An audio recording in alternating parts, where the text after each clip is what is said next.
Hello friends, आप सबका स्वागत है हमारे यूट्यूब चैनल आईटी स्टडी में। आज के लेक्चर में हम लोग देखने वाले हैं SDLC software development life cycle. Software development life cycle क्या होता है, इसमें कौन कौन से फेजेस होते हैं, इसके बारे में आप लोग देखते हैं। ठीक है, सबसे पहले क्या होता है, प्लानिंग की होती है। प्लानिंग मतलब कि जैसे कोई भी आप सॉफ्टवेयर डेवलप करने जा रहे हैं, ठीक है ना, तो सबसे पहले हम लोग पहले प्लान करते हैं कि हम लोग को क्या उसमें क्या क्या हमको चाहिए रहेगा, हम लोग की क्या क्या रिक्वायरमेंट रहेगी, उसमें हम लोग कैसा इंटरफेस देंगे, ठीक है ना। या एक कोई कस्टमर ही है, वो आपसे अगर कोई सॉफ्टवेयर डेवलप करवा रहा है, कोई सॉफ्टवेयर बनवा रहा है, उसको अपने लिए सॉफ्टवेयर बनवाना है, तो वो क्या करेगा, वो अपनी रिक्वायरमेंट बताएगा पहले, ठीक है ना। तो उसकी अपनी वो प्लानिंग बताएगा, उसके बाद वो हमसे बात करेगा, जो डेवलपर होगा कंपनी वाले से, उससे बात करेगा, और वो क्या है, जो भी उसकी रिक्वायरमेंट होगी वो अपनी बात कुछ बताएगा, और बाकी उस जो कंपनी का होल्डर होगा वो अपने बताएगा कि हाँ भाई इसको ऐसा हम लोग ऐसा भी इसको क्रिएट कर सकते हैं, इसमें ये चीजें ऐसा कर सकते हैं, ठीक है ना। तो मतलब क्या, स्टार्टिंग में प्लानिंग होगी, ठीक है ना। पहले प्लानिंग की जाएगी कि स्टार्टिंग से मुझे ऐसा ऐसा बनाना है, और वो मुझे कुछ ऐसा बन के लास्ट में आए प्रोडक्ट, मतलब स्टार्टिंग से लास्ट तक कैसा होना चाहिए, क्या मुझे रिजल्ट चाहिए, ठीक है ना।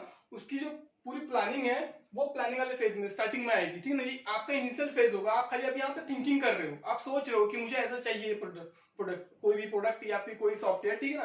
तो ये प्लानिंग फेज होता है।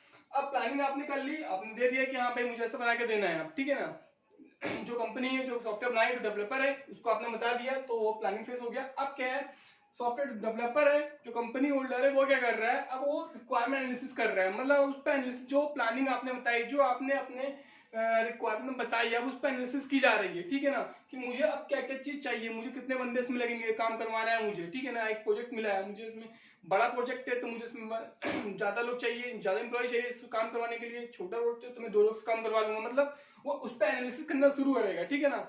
और वो एनालिसिस करेगा, जो रिक्वायरमेंट थी कस्टमर की, उस पर एनालिसिस किया, और उस एनालिसिस के बाद में वो कस्टमर को बोलेगा कि भाई मेरी रिक्वायरमेंट, आपकी जो रिक्वायरमेंट थी वो फुलफिल होने में ये कॉस्ट बैठेगी आपकी, और वो कॉस्ट और टाइम पीरियड जो होगा वो बताएगी, मतलब मुझे अप्रॉक्स 1 मंथ टाइम दीजिए आप, 1 मंथ का टाइम लगेगा, और अप्रॉक्स लगभग 50,000 रुपये मेरा ये आपका सॉफ्टवेयर जो है बन तैयार होगा, ठीक है ना। तो यहाँ पे एनालिसिस किया जाएगा, ठीक है ना। ये एनालिसिस कौन कर रहा है, ये जो डेवलपर है, या जो जिस कंपनी को आपने दिया है, वो एनालिसिस करेगा और वो कस्टमर को बोलेगा।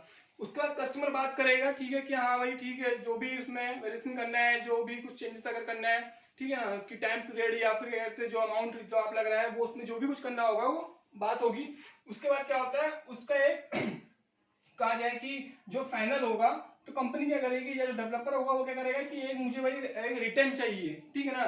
एक तरीके से कि जो आपने बात करी है और जो भी हम बना के देंगे, तो एक बेस चाहिए, उसके लिए एक रिटर्न पेपर चाहिए। तो क्या वो सॉफ्टवेयर रिक्वायरमेंट एनालिसिस जो हम लोग यूज करते हैं, सॉफ्टवेयर रिक्वायरमेंट एनालिसिस में उसको कहते हैं एसआरएस, ठीक है ना। तो वो मिल जाएगा हमको कि भाई इसमें सब लिखा रहेगा अप्रॉक्स यहाँ से 60 से 70। ऐसा नहीं है कि आपने यहाँ पे जो रिटर्न में दे दिया कि जो रिक्वायरमेंट थी आप बाद में चेंज नहीं करो, ऐसा नहीं है। 60-70% अप्रॉक्स आपका जो सॉफ्टवेयर जो भी होगा, जैसा होगा, जो रिक्वायरमेंट होगी, जैसा इंटरफेस होगा, जैसा भी रहेगा, वो अप्रॉक्स यहाँ पे मेंशन कर दिया जाएगा एसआरएस में, ठीक है। और वो आपको दे दिया जाएगा। इसमें आपकी कंपनी के और आपका जो क्लाइंट होगा, वो दोनों लोग का कहा कि हामी होगी, ठीक है ना। दोनों लोग कहेंगे कि हाँ भाई ठीक है, जैसे हम लोग रजिस्ट्री करते हैं दोनों लोग के बीच में होता है, वैसे यहाँ पे रिटर्न डॉक्यूमेंट मिल जाएगा, ठीक है। उसके बाद क्या होगा, मिलने के बाद आप काम करना शुरू करेंगे, ठीक है।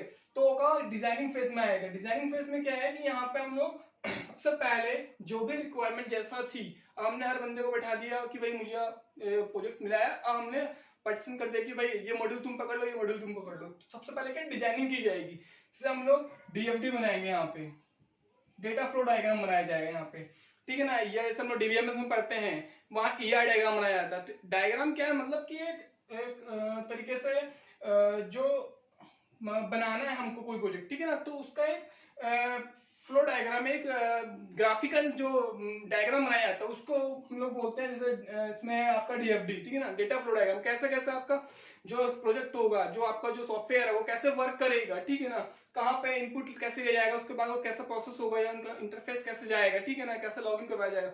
तो वो एक डिजाइनिंग की जाएगी, ग्राफिकली एक तरीके से उसको पहले प्रेजेंट किया जाएगा, ठीक है ना। तो कहाँ होगा, पहले डिजाइनिंग फेज में किया जाएगा सबसे पहले, ठीक है ना। तो एक ओवरऑल जो आपका जो प्रोजेक्ट है उसका एक ग्राफ बना के दिखाया जाएगा। जैसे आप देखते हैं हम लोग की कोई प्रोजेक्ट होता है बड़ा, ठीक है ना, तो उसको क्या होता है, पहले ग्राफिकल सिस्टम पे या डॉक्यूमेंटेशन पे देखा जाता है, ठीक है ना। तो वैसे ही वो क्या है, वो डिजाइनिंग फेज होता है। पहले डिजाइन किया गया यहाँ पे, अब क्या है डिजाइनिंग के बाद अब उस पर जो डेवलपर है हमारा जो बंदा होगा वो कोड करना शुरू करेगा, कोडिंग करना शुरू करेगा, कोड करना शुरू करेगा, उसको डेवलप करना शुरू करेगा। जैसे जैसे रिक्वायरमेंट थी उसको हमने डिजाइनिंग में बदला अपना, ठीक है ना। कैसे कैसे हम लोग जो रिक्वायरमेंट थी उसके हिसाब से हम लोग डिजाइनिंग करना शुरू किया। अब उसके बाद उस डिजाइनिंग के हिसाब से हमने कोड करना शुरू किया। अब कोड में क्या है कि यहाँ पे जो कोड है उसको कोड को हम इम्प्लीमेंट करेंगे। यहाँ पे कोडिंग सेक्शन पूरा होगा, यहाँ पे डेवलपर है वो कोड करना शुरू करेगा, उस सॉफ्टवेयर को बनाना शुरू करेगा। यहाँ कोड उसने बनाया, सॉफ्टवेयर बना रहा है, उसके बाद बनाने के बाद उसने टेस्टिंग फेज में आ गया, ठीक है। टेस्टिंग फेज में क्या होगा कि यहाँ पे उस जो कोड आपने बनाया, जो कोडर ने जो कोड बनाया डेवलपर ने, उसको अब टेस्ट किया जाएगा। भाई ऐसे उसको हम लोग अपने जो क्लाइंट है उसको नहीं दे सकते, पहले टेस्ट किया जाएगा सबसे पहले, ठीक है ना। तो यहाँ बहुत सारी टेस्टिंग होती है, यूनिट टेस्टिंग होती है आपकी, ठीक है ना, यूनिट टेस्टिंग होती है, सिस्टम टेस्टिंग होती है, ठीक है ना, व्हाइट बॉक्स टेस्टिंग होती है, ब्लैक बॉक्स टेस्टिंग होती है, ठीक है ना, बहुत सारी टेस्टिंग होती है, अल्फा टेस्टिंग होती है, ठीक है ना, बीटा टेस्टिंग होती है, अलग टेस्टिंग होती है, ठीक है ना। मॉड्यूल्स अलग अलग मॉड्यूल्स बनाए गए हैं, उन मॉड्यूल्स को अलग अलग या यूनिट्स बनाई गई हैं, उनको अलग अलग हम लोग टेस्ट करते हैं, फिर उसको कंबाइन करके फिर एक अलग टेस्ट किया जाता है। तो मतलब यहाँ पर टेस्टिंग फेज होगा, आपने कोड ही किया अब उसको हम टेस्ट भी करेंगे, तो यहाँ टेस्टिंग फेज होगा, तो यहाँ टेस्ट किया जाएगा। उसके बाद टेस्ट वगैरह किया, कोई एरर आ रही है तो उसको हम लोगों ने रिजॉल्व करके सही किया, उसके बाद हमने उसको फाइनली करके डिप्लॉय कर दिया, उसको हमने आगे मार्केट में या फिर जो क्लाइंट था उसको अब दिया, ठीक है ना। तो ये आपका डिप्लॉय में आ गया और वहां पे मेंटेनेंस फेस होगा। मेंटेनेंस फेस में क्या है कि आपने जब उसको दे दिया, ठीक है ना, वैसा नहीं है कि आपने जो सॉफ्टवेयर बनाया और उसको कस्टमर को दे दिया, क्लाइंट को दे दिया, उसके बाद आपकी रिस्पॉन्सिबिलिटी खत्म हो गई, नहीं। जब आपने उसको दिया है उसके बाद भी उसकी मेंटेनेबिलिटी की रिस्पॉन्सिबिलिटी आपकी है, ठीक है ना। उसमें अगर कोई भी आगे अपडेशन देना है, मान लीजिए, ठीक है ना, कोई अपडेट देना, कोई वर्जन उसको अपडेट करना है, ठीक है ना, तो क्या है कि उसको आपको मेंटेन करके रखना है, समझ रहे। या आपका जो कस्टमर है बाद में उसने यूज किया कुछ टाइम, उसके बाद अगर उसको चाहिए कि नहीं इसमें मुझे कुछ एड ऑन करवाना है, कोई फंक्शन नया एड ऑन करवाना है कुछ, तो वो चीज क्या है वो आपको उसमें ऐड करनी पड़ेगी, ठीक है ना। ऐसा ही नहीं उसके लिए हम स्पेशल अलग से फिर सॉफ्टवेयर बनाएंगे, नहीं, वो हम उसको मेंटेन करेंगे फिर से, ठीक है ना।